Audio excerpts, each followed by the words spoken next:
Hi.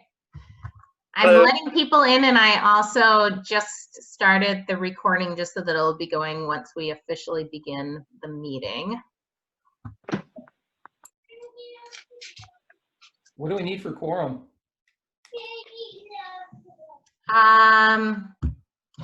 There are 16 people, so what does that mean? 9? I'm pretty sure that we have enough. Yep. We have 15, 8 would do it. Yeah. If we have enough, should we get started with some of the little stuff? Yep, I think so. Or you want to wait? People are streaming in, so I think that just about everybody is probably here by now. Do you want me to pull up the agenda on the screen for everybody to look at, or do you have copies of that yourselves? I'm good. I have my copy in front of me. Okay. Angie, so that's fine. And we could get started with roll call and then maybe have a number of people that if they're called and they don't respond, they can check in at the end or whatever. So we'll begin, I think, with introductions. This is Fran Miron and from Washington County. So however we want to go, if you want to go in alphabetical order, maybe whatever works for everyone there. Craig Leiser, Browns Creek, Washington County. Sharon LeMay, Anoka Conservation District. Jim Burkholz, Chisago Soil and Water Conservation District. Doug Odegaard, Pine Soil and Water. And that was Doug Odegaard with Pine Soil and Water. John Falegi, Middle St. Croix.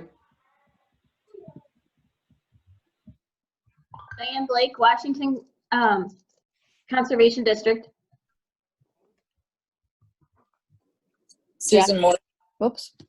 That's what I hate about this. Yeah. Go ahead. Jackie Anderson for Comfort Lake, Forest Lake Watershed District. Susan Morris, Iowa County Commissioner.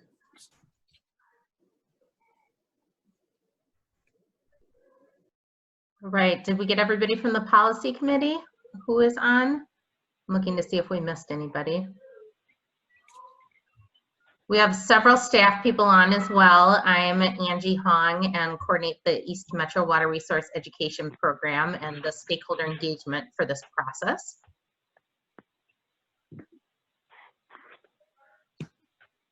Yeah. Craig Mell, Chisago Soil and Water Conservation District Manager. Mike Eisenstein with the Carnelian Marine St. Croix Watershed District. Hi, Mike. Jamie Sherban with the Anoka Conservation District and the Sunrise River WMO. Hardworking Jamie. Matt Downing with the Middle St. Croix WMO Administrator. Tiffany Detterman, Isani Soil and Water. Maureen Hoffman, Washington County Public Health and Environment. Emily Hines, Comfort Lake Forest Lake Watershed District. Susanna Wilson-Witkowski with Chisago County. Laura Jester with Keystone Waters. Jen Cater with Freshwater. I think we might have missed Sharon LeMay from Anoka. Sharon LeMay, Anoka Conservation District. Sounds good. I see we are missing a couple people from the policy committee. Wade Johnson from Carmar, Chris DeBose from Chisago County, Gary from Isani SWCD, and Steve from Pine County, and Janet from Sunrise River JPWMO. So hopefully we will see them join. Oh, here comes Wade. Hopefully we'll see them join as the meeting starts. Fran, before we start, do we need to have any disclaimers or anything for the Zoom meeting? You know, I wasn't provided any instruction with that, but obviously, as chair and working with staff, we've determined that an in-person meeting is not practical at this point in time because of the COVID-19 and the pandemic, and so we've decided to allow for a remote meeting here. This is also scheduled to be a public hearing. for today. And Angie, I don't know, do we have anyone at our normal meeting place to either allow public to come in to share comment, or how are we set up for that today? So people, the public hearing portion will begin at 5 o'clock, and people who join onto the Zoom committee at that time, or this Zoom call at that time, can make a comment. They can have up to 3 minutes each to make a comment if they wish to. And we were also collecting comments online up until 3 o'clock today and received only one comment 2 weeks ago. Okay, but we don't have a. We don't have anybody that is sitting at the library, no. Okay, okay. Yeah. So John, I don't know if that covers your question and the comments, but yes, you know, we have been meeting remotely because of the COVID pandemic, and we'll continue to do so, I think, until we deem it appropriate to meet in person. This is my third Zoom meeting today. I went up and filled up my cup in the kitchen here and came back down to my office. I told my wife I was going on to another meeting, and my 3-year-old granddaughter said, "Another meeting?" and she threw her arms. And so, I mean, we've been doing this quite regularly. The Washington County Board, though, came back to meeting in person on the 2nd of June. So I don't know what some of the other boards are doing. But I think a lot of the joint power boards that I serve on are continuing to meet remotely or virtually. And so we continue to do that. We should, I think, have an official roll call here. Angie, if you want to do that, even though we did introductions, I think we do need to have official roll call. Yep, that is the only stipulation for doing an online virtual meeting like this, is that we do need to do a roll call vote for everything, even when we are approving the agenda. So do you want, Fran? Well, I guess we did introductions. That probably serves as our roll call for the policy committee. We do have our agenda before us that Angie referenced earlier, and if that meets to your approval, we should have a motion to approve that agenda. I would move to accept the agenda for the Monday, June 29th, 4 to 6 p.m. meeting of the Lower St. Croix One Watershed One Plan. I'd like to second that. Hey, we've got a motion. This is Manager Johnson also signing in. Very good. Thank you, Wade, for joining us. We got a motion from Member Lizer and a second from Wade Johnson to approve our agenda for today. Any discussion? Angie, would you call roll, please? Yep, I will just go down the line as they appear on the participant list. Fran Muron. Aye. John Philligy. Aye. Wade Johnson. Aye. Charlie, could you not push that? Jim Burkholz. Aye. Craig Lizer. Aye. Don Pereira. Aye. Susan Morris. Aye. Doug Odegaard. Aye. Let's see. Diane Blake. Aye. Jackie Anderson. Aye.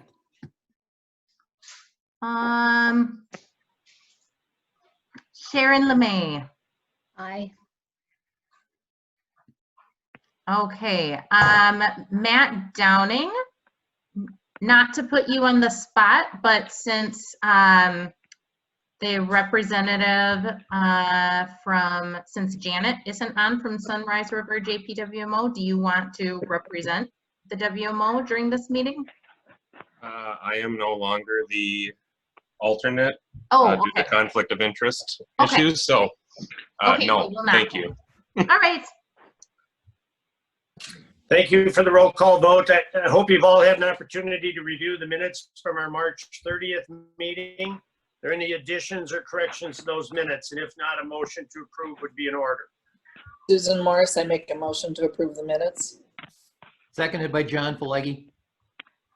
Thank you. We've got a motion second to approve the minutes as published. Any discussion? Hearing none. Angie, would you call roll, please? Okay, Fran. Aye. Susan. Aye. Jim, Aye. Craig, Lizer, Aye.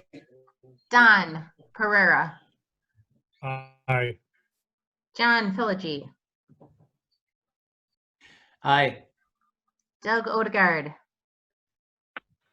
Aye. Jackie Anderson, Aye. Diane Blake, Aye. Sharon LeMay, Aye. Wade Johnson. Aye. How on earth are these names rearranging themselves on me? Wade Johnson, did I get you already? You did. I was an aye. Okay.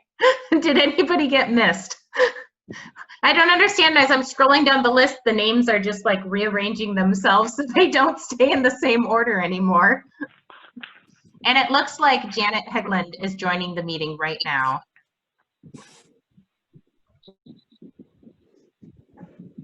So. Very good. Sounds like the motion on the minutes and approved and carried. Jamie, we're going to move to you on an update on conversations regarding the joint powers agreement. Yeah, so a brief update here.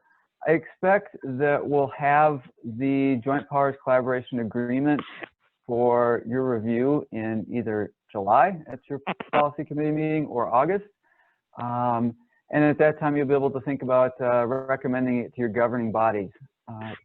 Since we last talked, there's been a number of emails and last week a conference call among our team of about 5 attorneys that have been working on this. And attorney Jeff Fugie from Chisago County has taken a lead with me in working out the finer details. So that's working out really well, and we're on track. I would share with you only a few of the details that we've been working on, specifically related to the administrative coordinator role, somebody to kind of steer the bus as the years go by here. And there seems to be general agreement, at least at this point, that before the first work plan is adopted, that the parties would simply remain in their current roles. That's an idea. It hasn't been widely discussed, but seems to have some support. And later administrative coordinators would be named in annual plans. And those folks would be reimbursed through state grants when they're available, and when they're not available, they'd be donating their time, as many of us are right now. Aside from that, one process detail, before I just ask if there's any questions, is that there had been some discussion earlier that once this team of 5 attorneys had a final draft that they were comfortable with, that we would submit that out to attorneys for all of the other entities. And the feeling from myself and the other 5 attorneys is that would be quite a quagmire. So recommending against that. And once these 5 attorneys have an agreement, that it not be further revised. With that, I'd certainly take any questions. Before we move to questions, I see Commissioner Du Bois showed up. We appreciate you joining us. Anyone else, Angie, on your end that you see that has joined us? Sorry, I'm late. Janet Hegland also joined from Sunrise River JPMO. So we do have 2 additional people since we did the roll call vote. Very good. Welcome to both of you. No apologies necessary. We appreciate you coming in now. Any questions for Jamie regarding the Joint Powers Agreement? This is Craig Lizer. Just as a comment, I had the opportunity over the weekend to discuss with one of the other attorneys, Michael Welch, who is the attorney for Browns Creek Watershed, who was in the attorney group. And we discussed the proposed agreement quite closely and quite in detail. I won't make any further comment other than to say, I feel that I am fully apprised of the agreement. Any other questions or comments? Very good, Jamie. Thanks for the update, and we appreciate all the effort that you're putting into this as well. So Excuse me, Fran. Go ahead. I came in late, so I apologize if it was already talked about. But from my understanding, Jeff Fuge was going to take the lead on with the attorneys, coordinating between the attorneys. Jamie, Yes, do you want that's to true. repeat that? Yeah, so Jeff Fuge from Chisago County is taking the lead on writing, and he's been really helpful and really knowledgeable. Okay. Any other questions, comments? Very good. I know Angie sent out all the agency comments on the draft plan. We're going to spend some time reviewing those and then hopefully decide or approve the responses to the comments as the steering committee has prepared them. So, Laura, I believe you're going to take us through this.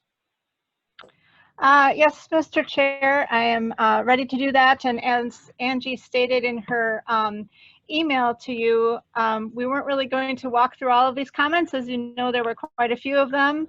But if any of the policy committee members had questions or comments on the draft responses, we can certainly address those. And since your meeting materials went out, I have had some discussions with some Bowser staff and with a couple of folks from other agencies. And so I do have a few of the responses to comments that I want to address and possibly change. And since the action that we're requesting from you today is to approve the response to comments, and then the plan would be revised according to those responses, I need to make sure that they're all appropriate and that you're agreeing to the right language. So there are a few changes proposed from what went out earlier. So I think I'm going to share my screen so that I can show you some of these specifically. Just have to get to the right document here. Okay, so you should be able to see the Word document that, well, you saw it in a PDF that went out with all the responses to the comments. One of the ones that I wanted to highlight is number 29, and this is from the Valley Branch Watershed District. And if you recall, this watershed district in Washington County is obviously within the Lower St. Croix, but chose not to participate on the policy committee or on the advisory or steering committee. So they had quite a few questions about the process that the advisory committee went through to determine the regionally significant lakes. Which is understandable. And after further questions or discussions about the process and the criteria used to determine those regionally significant lakes with their staff, I am recommending an addition to of 2 regionally significant lakes. One of them, Lake Jane, which is a very high priority lake with very good water quality in the Valley Branch Watershed District. And they would like it added to the table for protection strategies. They say that it's facing possible threats from future development and flood mitigation efforts. In addition, Silver Lake, they would like added to table 5.4, which is the lake's likely needing internal loading analysis or addressing internal loads. They've actually done the analysis for this lake, and internal loading is resulting in poor water quality, and so they are hoping to get that added to table 5.4. I did check in with the planning team members, and they agree that these lakes, meet the criteria that they had discussed as a group, and agree that those lakes should be added to those tables. What was that last lake, Laura? Silver Lake. I just want to mention, and I was actually pleased to see Valley Branch Watershed submitting comments on the plan. They do not have an administrator there. They operate with their chair, who happens to be Joe Lucas, and their engineer is John Hansen. They run on a very limited budget, do a good job, but they've had a tremendous amount of flooding issues they've been dealing with within the watershed over the course of, well, quite a number of years here. And they've been dealing with that. They've been implementing some flood control programs and that type of thing. And we're not engaged with our policy committee largely because of their structure and because of the other priorities that were identified. But I was pleased to see them share comments here. But I just wanted to provide that background. Fran, if I could make a quick comment as well. I have spoken with both John Hansen and two prior members of the Valley Branch Watershed Board who have both retired, but I have volunteered as a representative of the policy committee to attend one of their Valley Branch Watershed District meetings and speak to what we are trying to do and how their participation, not just commenting, but functionally, would be beneficial to them as a watershed district. And hopefully they will rethink their position and choose to join with us. Well, and Craig, that may be why they took interest here and are responding to the plan. And I know from a staff perspective, it may be frustrating with all of the questions because they haven't been involved in the process. The fact that they are asking questions and actually, in some cases, Laura, as you point out, making substantive and quality changes to the plan, which I think ultimately will make our plan a better one.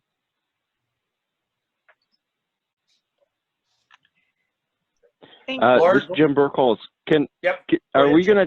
Do you want to take these one by one as they come up and give a thumbs up or whatever as we move along? Because I think these two suggestions, I'm in favor of those. Those are fine. Yeah, I think what we'll do is allow Laura to go through her presentation. I don't know, Laura, what your intent. I guess I would suggest at the end, maybe if there's any objections to any of the comments or that type of thing, that we take it as that rather than approving each of these individually. Well, I agree. Everybody's had a chance to look at the blue sections on the changes. I haven't looked at every crossed every T and dotted every I type of thing, but I looked through everything. I think we have to rely a lot on staff, to make the recommendations, make the changes necessary. I think, as far as that goes, it's hard for us, hard for me to look at this and say, I mean, this one, obviously the one in front of us, yes, but I think staff has to look at it and say, it's in there already, or yes, we can make changes or whatever needs to be done, I think.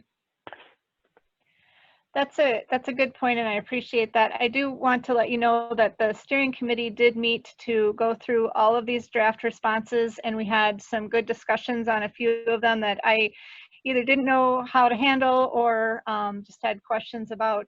So we did have good discussions. I had provided the steering committee with a color-coded document, and so there were some relatively minor things, some items that were a little bit more substantive but I didn't think were controversial, and then some really bigger items that we had good discussions on. So your staff members have been engaged in these draft responses, and there's even been a little bit more back and forth even as late as today. So yeah, staff has been through this.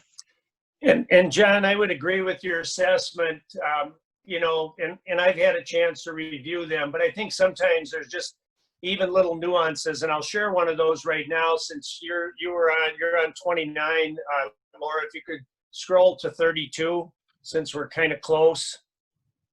And this was a comment submitted by Valley Branch Watershed, and I just mentioned about the flooding that's occurring within some of the landlocked basins within Valley Branch, but they comment about groundwater quality can also be affected when wells flood. It says, please consider changing the measurable output description to include raising casings of wells that are discovered to be at risk of flooding. And so, Laura, the change was made, but I'm not sure that it really addresses the issue that Valley Branch wanted addressed there. So you're saying, properly seal 100% of known or discovered abandoned wells or wells at risk of flooding.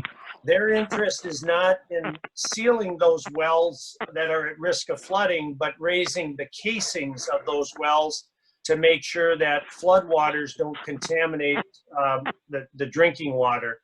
And so I think that needs to be reworded because it appears as though we're talking about sealing those wells at risk of flooding, and that's really not what they're requesting. Thank you. Does this help? Can you see my changes there? Properly seal or raise the casings of 100% of known or discovered abandoned wells or wells at risk of flooding? I think that covers it. Okay, I appreciate you just finding that that nuance there, Chair Myron. Dan Fabian. Can you hear me? Barely. All right, let me try again. There. Can you hear me now? Yes. That's better. Okay. Rather than raise casings, do you want to say flood proofing wells at risk of flooding? I don't know if anything can be flood proofed, but. Well, that would be the point of raising it, so you're flood proofing it to a certain event. Right. But regardless, I think people get the idea what you're talking about. Yeah, Dan, I think you are correct. I mean, flood proofing would include raising those. In some cases, it may mean, fixing a crack in a casing or something like that. So I think being inclusive in the language that you suggest makes maybe more sense. I agree with that also. Jackie from Comfort Lake Forest Lake. Okay. Thank you. We will change that to properly seal or flood proof, not flood proofing. 100% of known or discovered abandoned wells or wells at risk of flooding. Any other comments on that one? If not, I'm going to move to number 53, which was also sent in by Valley Branch. And this kind of goes along the same lines as you were discussing, Chair Myron, that their observation is that the plan focuses on water quality. However, flooding can cause water quality problems. And the plan doesn't address flooding enough in their estimation. So, I provided a response saying that, the advisory committee noted that flooding is severe in some areas, but considered a localized issue. And then I also commented on the water storage analysis by the DNR, and that some of the actions will provide water storage across the watershed. But after further discussion with their staff, I just said that I would mention during this meeting that they still have a comment saying that, some of their landlocked lakes with poor water quality have been or are now actively being pumped to the St. Croix River. And so that degrades the water of the St. Croix River because the water being pumped is not in good condition. So I'm not sure that that we can really, get this addressed in the plan at this time, but the partnership might consider addressing this with future plan amendments. Unless there's something specific you think should be added to the plan at this point. Laura, this is Fran Muron, and the watershed there has really been struggling with the flooding issues, and you may or may not be aware, but I think they had about 6 inches of rain last night. We had a little over 2 here, but a little bit to the south in the Stillwater area had as much as 6 inches in locations. And so it's exacerbating the problems that they've been dealing with. And they've been dealing with these problems ever since, and before I got elected in 2012. So it was one of the first things that I got called on in the spring after I took office was some of the flooding around some of these landlocked basins, and they've done study after study to try to identify means of moving the water out of these basins. Craig Leiser can tell you one of the studies involved maybe looking at Browns Creek and utilizing that as an outlet for some of this area. They're also looking at studies that might take it, by pipe to the St. Croix, and whether those are feasible or not. But that's some of the things that are going on there. They've been involved in buying out a number of homes here recently, and demolishing those homes, sealing the wells, and eliminating the septic systems. I believe they bought 4 homes so far, and they're looking at potentially expanding that program or doing something else to try to resolve the problem. With the rains last night, we have actually a County Road 12, a major east-west connector that was flooded here this morning, and which creates problems as well. So I think the focus of Valley Branch on this is because of the things that they're dealing with there, and I think because they're work on a very conservative budget, I think they're looking at is there some funding opportunities that might help us to solve the flooding and to address some of the water quality issues. And certainly, the closure of those wells that were impacted by floodwaters is going to protect our groundwater, our drinking water, and closing the septic systems and stuff are going to solve some of that contamination as well. So I think that's what they're looking at. Whether it can be addressed in this plan or not, it probably would be nice to be able to address it, because their needs are immediate, and an amendment could take some time and be even further down the road. So if there's some way to address it here, it would be my preference to try to, even if it's in a broad language way, it would be to try to address it in this plan, so that we wouldn't necessarily have to do an amendment in order to work with them or help them with the problems that they have.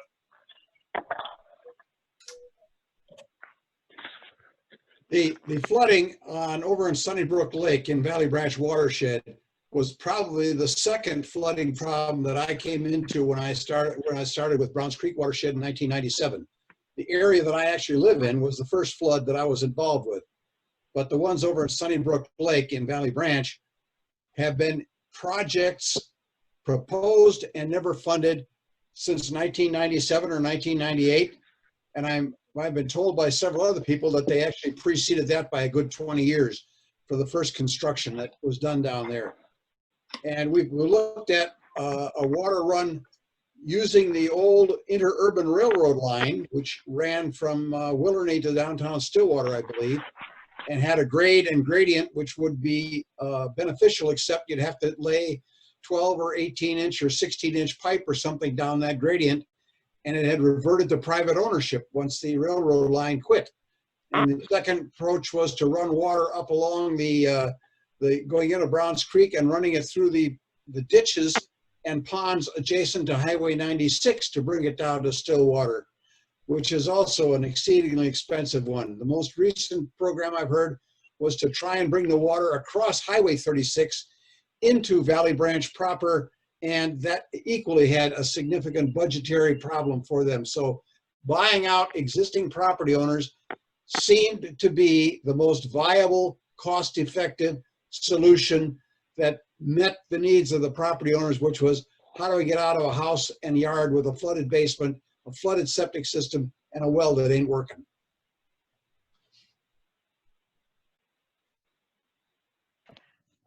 Yep, and I don't have any immediate quick answers for you. I guess I would, I don't know. like it says in the response to comment right now, flooding issues were known, but the AC determined them to be localized issues rather than a broad issue that the basin should address collectively. You know, and Valley Branch's staff's point was that actually these poor quality landlocked basins are being pumped, you know, unclean water to the St. Croix. So perhaps that's why the partnership should care about that, which is understandable. So I don't know if it's, you know, a flood reduction goal or a water quality improvement goal. But in any case, I think that I can work with the AC members to develop some broad language, as you suggested, Chair Myron, to be able to get this in the plan now to address, you know, flooding of landlocked basins and potential water quality implications on the river, something along those lines.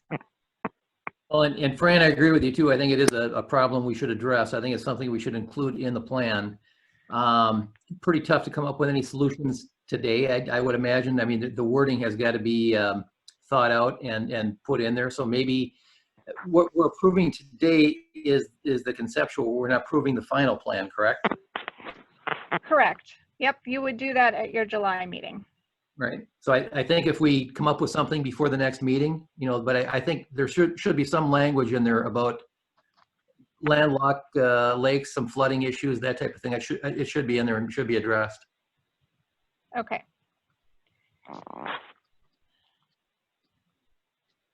We will put something together for your consideration in July. Yeah, and John, actually what we're approving today is more the responses that have been developed by, you know, by Right. staff here to the agencies. Right. And so maybe Laura, we can just make a note that that response might be a little different than what it is in the current response here that we have in front of us. Okay. Laura, I'd be glad to submit to you for consideration some of the language that was used in Browns Creek Watershed back in '97 when it was formed, because we dealt with flooding, localized flooding several times. And I'd be more than glad to make that information available to you to incorporate if it is appropriate. Yep, thank you. I appreciate that. I can look at the Valley Branch Watershed District Plan as well. So great, very good. I think if it's okay, I'll move on to a comment from, I believe this is Bowser, it's number 101. Yeah, it's from Bowser.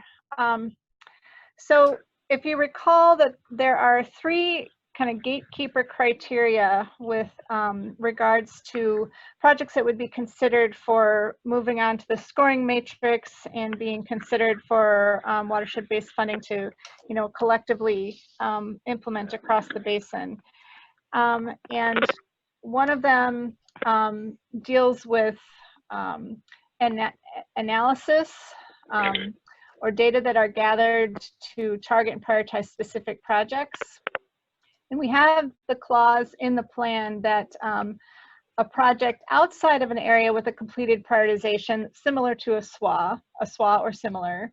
So it's not within a SWA area, but it has a similar cost benefit as a previous analyzed project. We need to add the language in this response to and benefits the same water resource as the completed analysis. So this was the intent of that language, but it wasn't specific. And so I just want to make sure you understand that this response has been changed a little bit with the red text and underlined here. I'm not expecting a lot of discussion on this. It's pretty non-controversial, and as I say, it was the intent of that clause in the first place. Any questions or comments on that? Okay, I'm going to move on to Bowser comment 117, and this was also the subject of a comment from Comfort Lake Forest Lake number 172. And unfortunately, I'm not sure that we've come to a conclusion on this specifically. We had some discussions with Bowser folks and a couple of the steering committee members yet today even. But when you're doing the cost benefit analysis, which is part of that gatekeeper question and then utilized in the scoring matrix, there's some discrepancy among local staff on how that cost benefit analysis should be done. Some folks think that it should be annualized based on 30 years, no matter the type of the project. And other folks think that it should be based on the anticipated life of the project. And so on the anticipated life of the project, based on accepted standards is where we landed as a steering committee last week, but we've had since then had some back and forth. So this response may change, or if there's the ability to allow more flexibility within this, because it's, you know, there's different projects, different programs that would be coming forward to be scored in the matrix, and there's just really not a good one-size-fits-all mechanism for determining the cost-benefit analysis. So I don't believe Jay Riggs is on the call, but if he is, he may have some further information on this. I don't think Jay's on the call. I don't remember seeing his name, Laura. Yeah, okay. Otherwise, Laura, these were comments that were made both by Comfort Lake, Forest Lake, and Bowser. Maybe Dan or Jackie want to share some comments on the response here.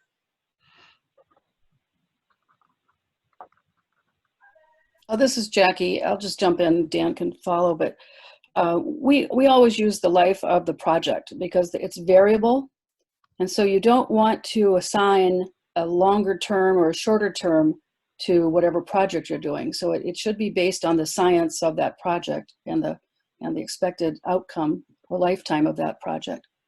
That's the way we've always done it, and so I would recommend that that we look at what the engineering standards are for each type of project. Okay, so this is Dan. How am I coming through for sound? Good. Okay, so my thought, and I'm good with how it's worded in Laura's revised here, taking out the 30-year. But my thoughts are, in order to compare apples to apples, if you're doing like a rain garden that's got a 10-year life expectancy, and then you're doing like an iron hand sand filter that's got a 25 or 30-year, what you would do is you look at bringing them all out to that 30 years. So that rain garden at 10 years, you would revitalize it or redo it, whatever you have to do to get another 10, and then you do that again to get another 30. And now you're really comparing apples to apples because you have a same life period in that. That's my only thought. And then at the end of that, you know, it would be set to go again because we need these pollutant reductions basically to go on forever, right? So that was my thought and my my comment that I'd had following up on the initial proposed response to comments. That initial response was to explain more the reason why you were going to consider both watershed-based implementation funds and project costs per pound to determine which is most cost effective. And then I understand the answer is maybe an entity would want to provide additional match in the watershed-based implementation funds to make that project more cost effective because they have other, you know, habitat or other reasons that should be a higher priority, more cost effective project for them. I think how it is right now,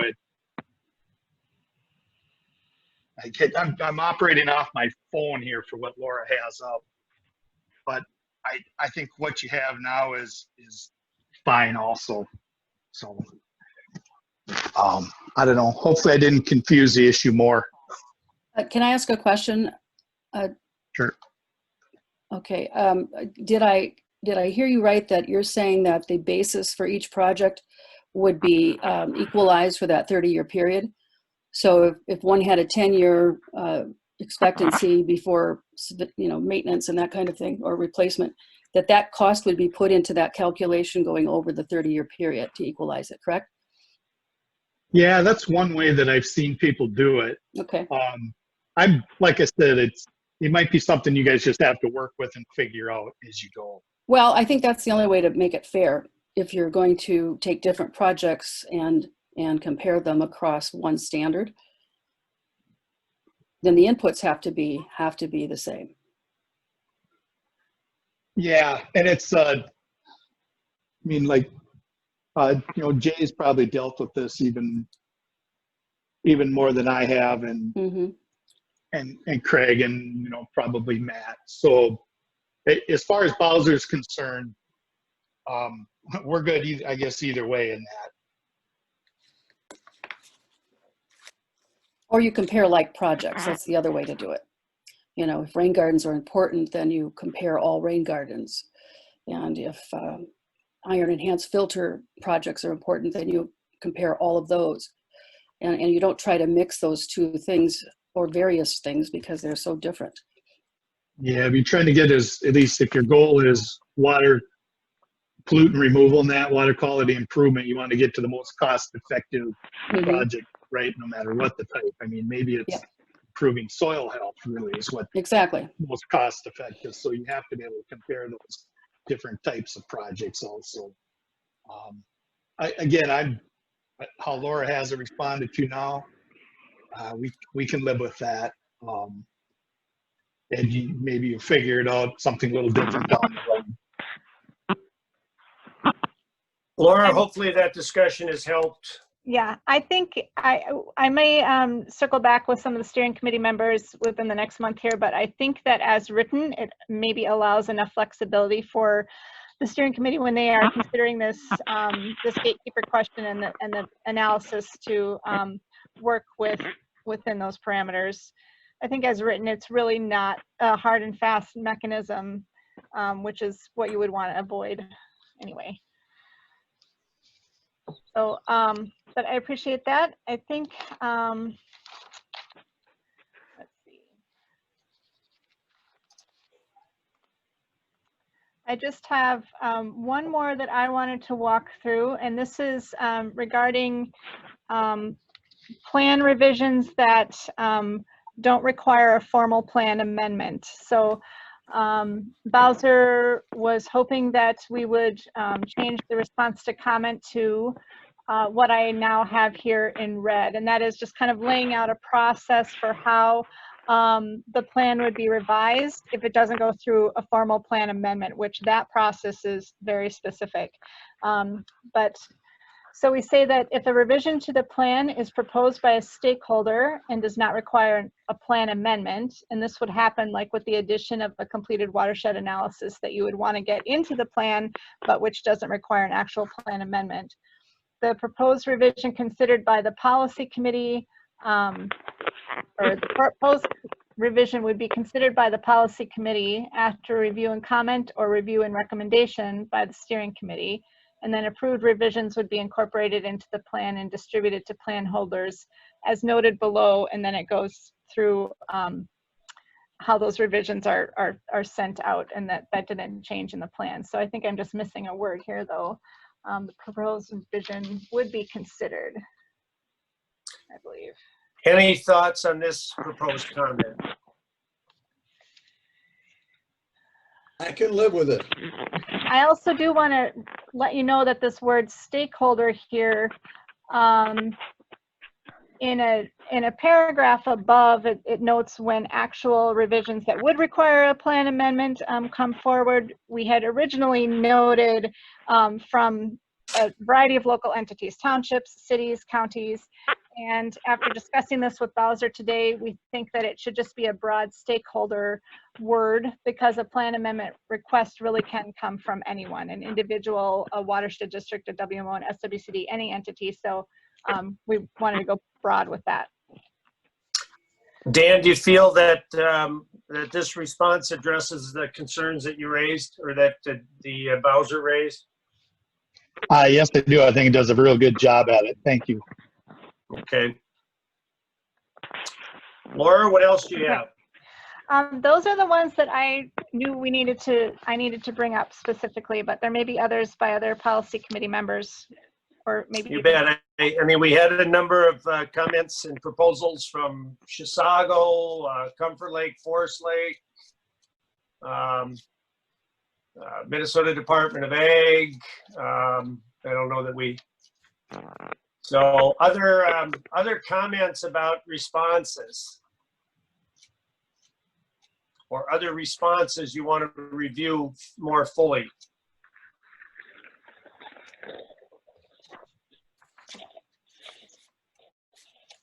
I want to just add that we did have our public hearing on June 3rd, and we did not receive any public comment during the public hearing. And I'm sorry, I had the date wrong. It was June 17th. Okay, thanks, Chris. Any other comments that any individuals on the policy committee would like to have reviewed here? I think Laura's done a very good job of trying to incorporate all of our comments and all of our thoughts in a document that will have, quote, universal application. Good to hear. Yes, this is Jim Burkholz. I was very favorably impressed with the overall response to these. It's a daunting task to go through everything, and I have a full appreciation now, I think, of what the steering committee has been wrestling with you, Laura, on trying to fit all these pieces together. And Mr. Chairman, is it appropriate at this point to make a motion? We could certainly do that. I would just keep in mind we had a couple of responses that Laura was going to go back to the steering committee to review. So you may want to, in your motion, provide a little latitude to the steering committee to make adjustments on those couple, and maybe Laura can identify those for you if she wants to. But you might want to keep that in mind as you consider a motion. Okay, with that, I would make a motion to approve the responses to the comments as recommended by the steering committee, and also that reflects the discussion that we had today at the meeting, as the minutes will reflect, and that motion recognizes there are a few details that will be worked out in regard to the responses in the near future. That would be my motion.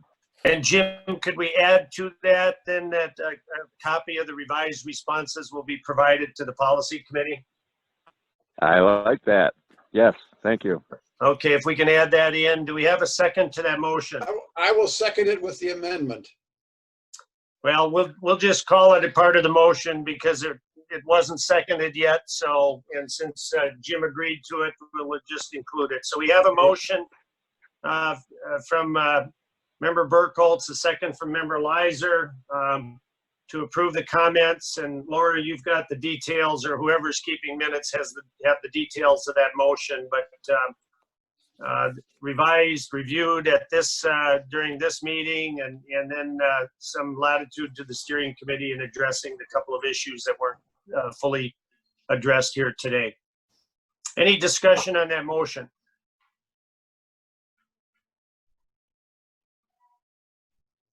We'll call roll. Angie. Okay, Sharon LeMay. Aye. Craig Leiser.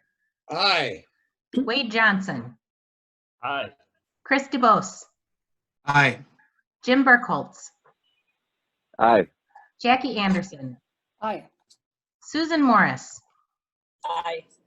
John Pileggi. Aye. Doug Odegaard. Aye. Don Pereira. Aye. Janet Hegland. Aye. Fran Miron. Aye. Diane Blake. Aye. Okay, I think that's everyone. Did we get everyone? Anyone miss? Very good. Motion carries. Laura, we appreciate all the effort that you and staff have put into this. Any final comments? None from me, Mr. Chair. Thank you. Okay, very good. We've got about, our next item is our public hearing, and that's scheduled for 5 p.m. We've got about 5 minutes. If you want to take a 5-minute break, we could do that. If you have other issues you want to discuss, we could certainly do that. We could go down to the reminder at the bottom there to the policy committee members. We need to seek approval from our boards to approve the final plan for 90-day review during the July 27th meeting. So we have that. Maybe Angie, our next scheduled meeting is when? It is July 27th. Or July 27th, that is the next meeting. And Yep. I'm just going to make an assumption. We're going to be meeting virtually, but I don't know that for certain. I assume that decision will be made during the course of the next month or so. Yep, I'm assuming so. Tiffany, I see you on here. Do you have anything that you need to add to that reminder for people to get approval from their board members prior to July 27th? No, just I guess the question is, so boards can authorize their member to approve the plan, or boards can approve the plan, but we wouldn't have the plan before that July 27th meeting because Laura will be like updating the plan with the comments today, right?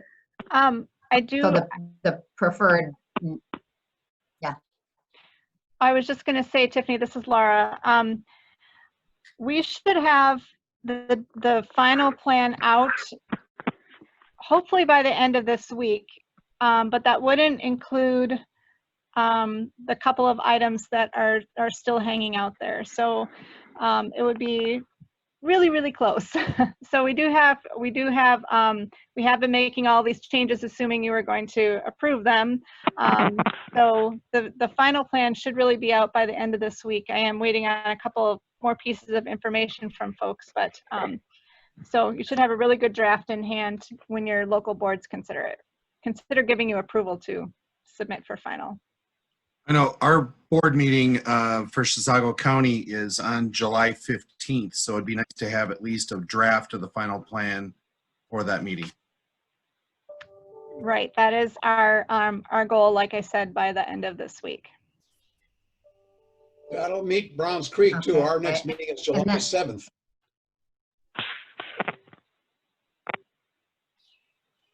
Perfect.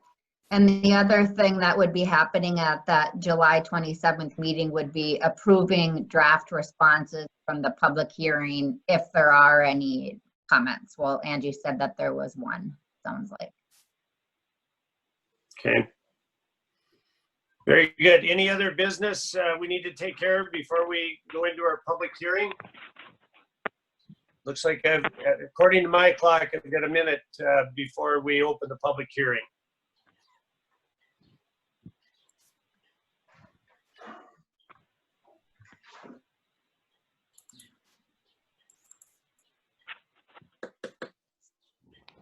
So since we have time to kill, Chris, where did you get the cool northern lights? I think it was right on Zoom when I downloaded the app on the computer, or got on the website, then that was an option to upload that. So they're awesome. You've got a nice picture too. Oh, thanks. So there's some deer. Is that your backyard? My aunt and uncle's backyard. Yeah. Okay. They're the best well-trained deer you've ever seen, ever.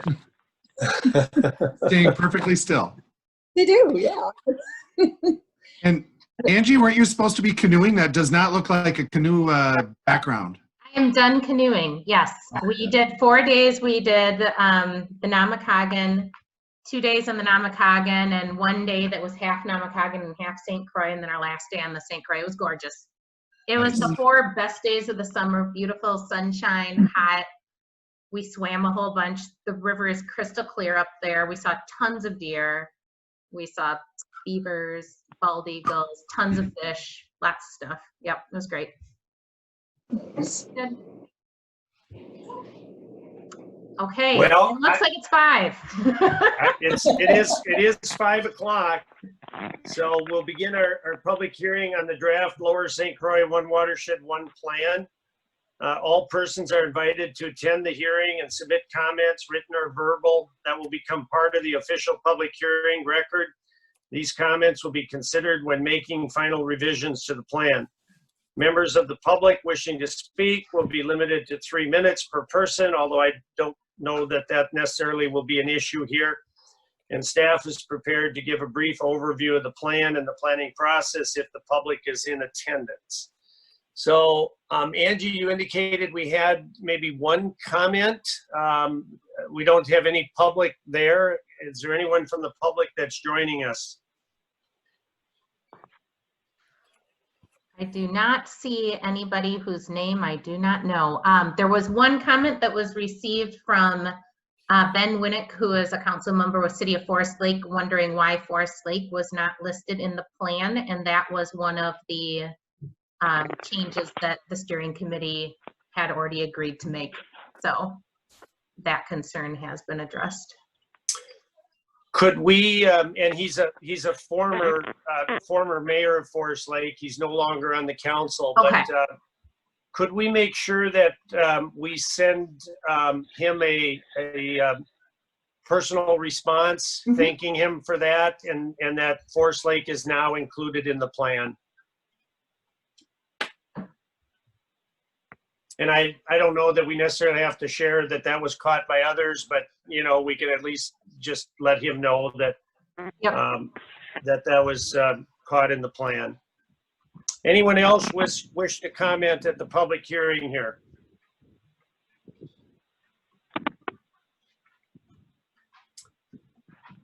From a staff perspective, you know, typically if we don't have comments at the public hearing, we can close it, but I can call for comments 3 times. Is there any requirement that we're aware of legally, how long we need to remain open with the public hearing and allow for comments here?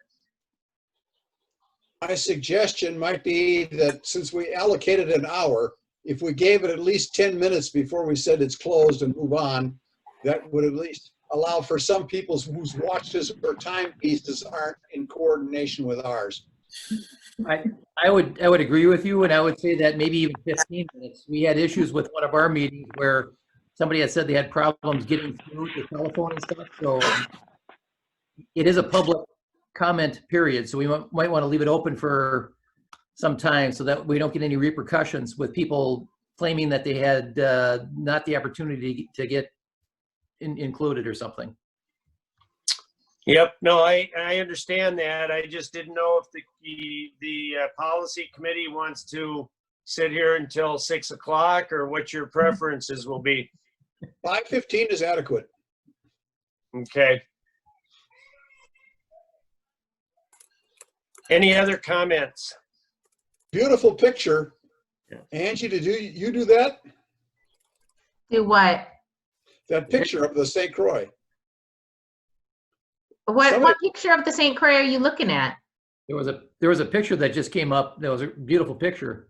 Oh, really? It's Mike Asensi's picture. Oh, it's Mike Eisense's picture. Okay. Yep, I see it.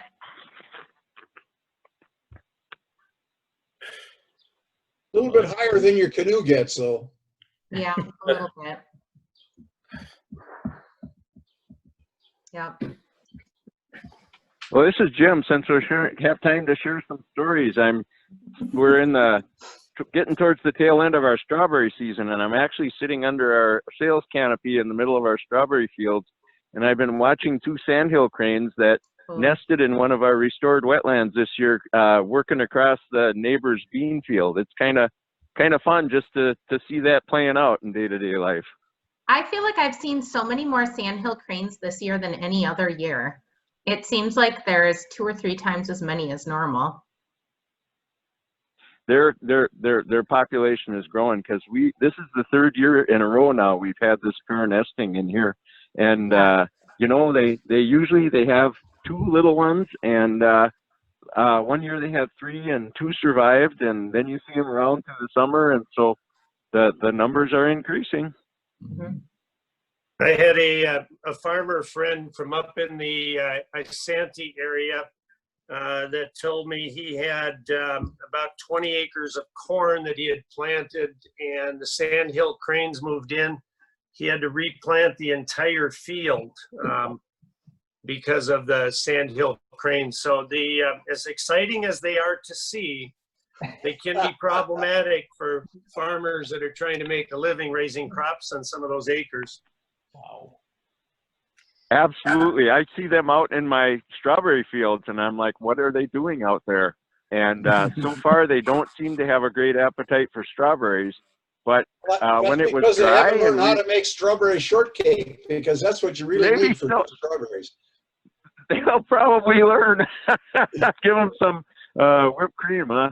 But they figured out that we have trickle irrigation running under the strawberries and then straw cover in the fields, and they figured out that's where all the worms are, under the straw. And you'd come out in the morning, and they had worked down an entire row, turning up the straw, eating angleworms and night crawlers. So in that case, Fran, yeah, they weren't. Go ahead. Would you consider that a taste test, and they prefer the worms over your strawberries? You know, that's a sobering thought there. I'll have to mull that one over. Given their palate, I guess yeah. I guess they're meat eaters. What can you say? So Jim, what kind of crop did you have this year? And I was picking at Rod Elmstrand's berry patch the other day. By the way, that was my first job ever other than babysitting. I was his first employee. Oh, cool. But he said his crop this year was definitely down, but he said, and the demand was higher than they've ever seen. First opening day, they had 500 customers. Yeah, Rod's been doing it a lot longer than I have. He has a loyal customer base. We're in I think this is our 17th season, and our crop also was a little short of what we would have liked. If you remember last fall, when the flower buds are formed in strawberries in September and October, and remember how it got cold and it stayed pretty wet last fall, the plants tended to want to grow vegetatively and not set so many buds or such large buds. So that definitely the crop was off a little bit, and that's kind of like the way farming is, because yeah, our customer traffic has been off the charts. People want to get outside and do something with their families. This is outside, which is the one good thing going for it. And like the Food and Drug Administration has not shown any COVID transfer on, you know, fresh produce like strawberries or anything like that. So we've really had a lot of customer traffic. And I wish I had a few more berries, but on the other hand, it's nice to get everything we do have ripened, picked right away. So yeah. But that being said, they were some of the most flavorful berries just because we haven't had so much water. So it seemed like even though they were smaller, the intensity and the sweetness of the berries were off the charts amazing. Good. It's good to hear. Yeah. What were some of the rain amounts for the storm? I mentioned that we had a little over 2 inches overnight and into the morning here. Our water monitoring team said that they got 6 to 8 inches down in Afton. Yeah. So we had just under 4 inches in Browns Creek, sort of in the middle of the watershed. Franconia Township, 2.6 inches here. How about up in Isanti and Chisago? Unfortunately, only a little over an inch. And for those of you who are familiar with the Isanti sand plain, our sand does not hold moisture. We desperately need moisture. We could have used more. I'm a huge gardener. I love gardening. Everybody says, where'd you get your tan? I'm like, out in the garden. I've been spending all my time moving soaker hoses for the last month. It just has been ridiculous. So we'll take everything. We've got a lot of 5-gallon jugs. I'd be glad to fill in the pond behind my house because it's coming up to the house. Oh, gosh. Oh. Yeah, we get about 2 inches at my house. Okay. I was definitely glad that we got off the river before all of the rain hit and the flooding started. I don't know that there's much flooding in the upper watershed, but I know Kinnickinnick River is flooding that I've seen videos people have been posting online today. So, Fran, earlier you mentioned County Road 12. It's at County Road 12 in the junction with Kimbrough Avenue, which is a City of Grant street. And that has got high water over it, as you mentioned. Karen Kittle, our administrator, was out to 2 residences just north of that intersection on Kimbrough, both of whom have water in their basements because the groundwater has come up so much. Yeah, and even south of there, there's a couple residents that have been pumping, oh gosh, since early this spring, a couple thousand gallons a day. I think they're just recirculating water, but you know, from their basements. And while we've been visiting here, I just got a text message from our county engineer that County Road 12 is now closed because of flooding. So the county road is closed at that intersection at Kimbrough, Craig, as you mentioned. So there's a reroute using County 17 there to get around that detour area.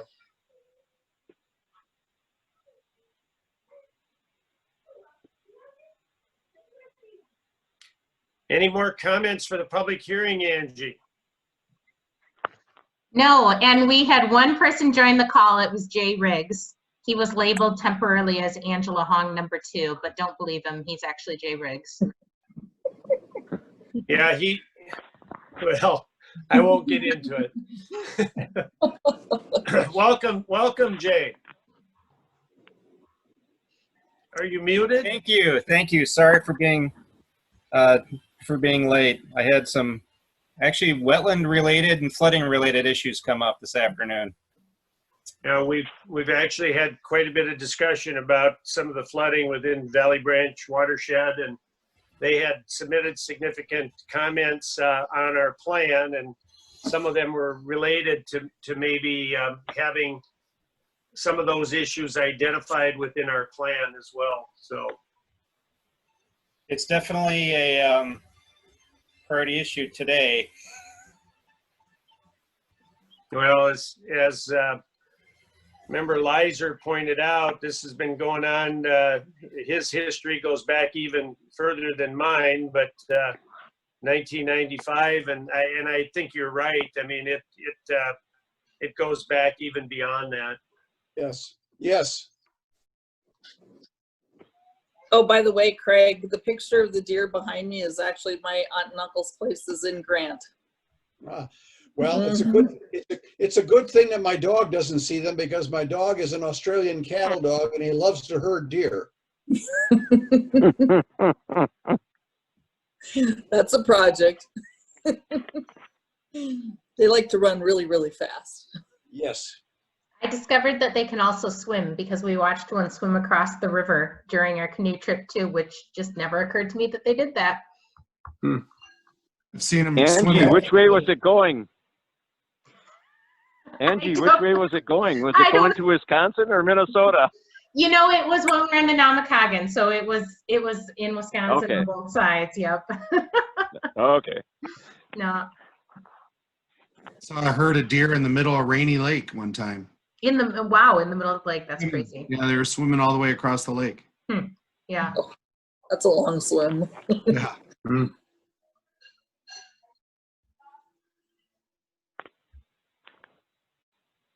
So, Mr. Chair, I have a question. Are we going to be doing, what more business are we going to do after this? I don't believe there's any commissioner other business, Angie, unless you have some or some other members of staff. So I think we've covered everything.